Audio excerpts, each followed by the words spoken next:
IMF ने पाकिस्तान लिए 1.3 अरब dollar की मंजूरी दे दी। IMF एलामिए के मुताबिक पाकिस्तान को कर्जा प्रोग्राम की 1.1 अरब डॉलर की किस्त मिलेगी। मौसमियाती तब्दीली तो मुतलिक RSF फंड्स के 22 करोड़ डॉलर भी मिलेंगे।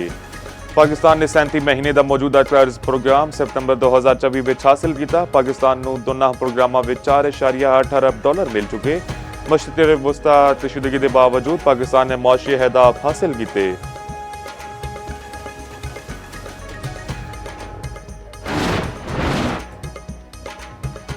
पेट्रोलियम मसनूआत की कीमतों में एक बार फिर इजाफा। पेट्रोल की कीमत में 14 रुपए 92 पैसे फी लीटर इजाफा किया गया। पेट्रोल की नवी कीमत 414 रुपए 78 पैसे फी लीटर हो गई।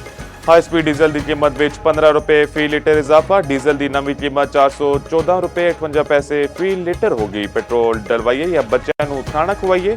पेट्रोलियम मसनूआत की कीमतों में इजाफे उत्ते शहरियों की दिहाई।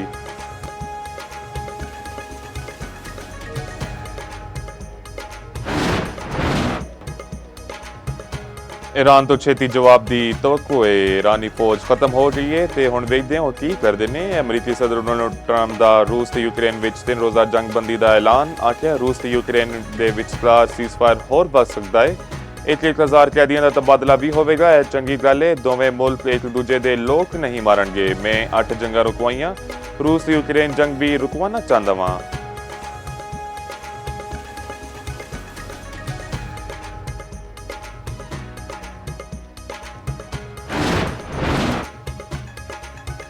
लाहौर विच मार्के हक दी शानदार जश्न। लाहौर शहरे दियां सड़कां इमारतां ते बाजार सज गए। लिबर्टी चौक विच अजीम शान कंसर्ट आतिशबाजी दा शानदार मुजाहरा। वज़ीर आला मरियम नवाज दी हदायत उत्ते पंजाब भर विच तकरीबात। फनकारां ने फन दा मुजाहरा कीता। बच्चियां औरतां ते नौजवानां दा जोशो जज्बा अरूज उत्ते। शहरियां ने तकरीबात नूं खूब सराहया।